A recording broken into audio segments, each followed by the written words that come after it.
ఆంధ్ర ఒడిశా సరిహద్దుల్లో మావోయిస్టులు ఆపరేషన్ సమాధాన్ వారోత్సవాలు జరుగుతున్నాయి. ఏఓబి కట్ ఆఫ్ ఏరియాలో భారీ స్తూపం నిర్మించి అమరులకు ఘనంగా నివాళులర్పించారు.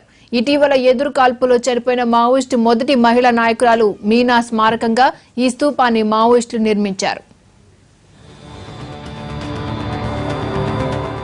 నిరసన వారోత్సవాల సందర్భంగా మావోయిస్టులు ప్రారంభించాలి అనుకున్న మీనా స్మారక స్తూపం ఆవిష్కరణకు ఏఓబీలో కటాఫ్ ఏరియా నుంచి పలు గ్రామాల నుంచి పెద్ద ఎత్తున గిరిజనులు హాజరయ్యారు.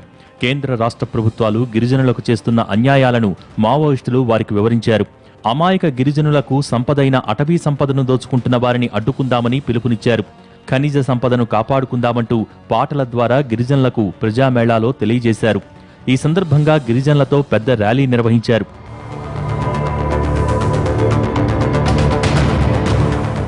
మావోయిస్టు నిరసన వారోత్సవాల సందర్భంగా బస్సులు, ఇతర వాహనాల రాకపోకలు నిలిచిపోయాయి.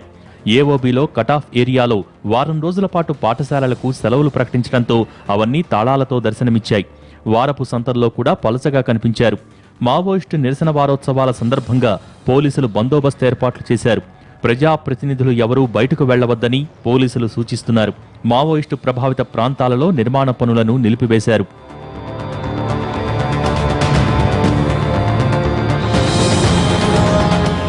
ఇటు మహారాష్ట్రలోని గడ్చిరౌలీలో ఓ యువకుణ్ణి మావోయిస్టులు కాల్చి చంపారు. ప్రభుత్వానికి సహకరిస్తున్నాడనే ఆరోపణలపై అతణ్ణి నక్సలైట్లు హత్య చేసినట్టు తెలుస్తోంది.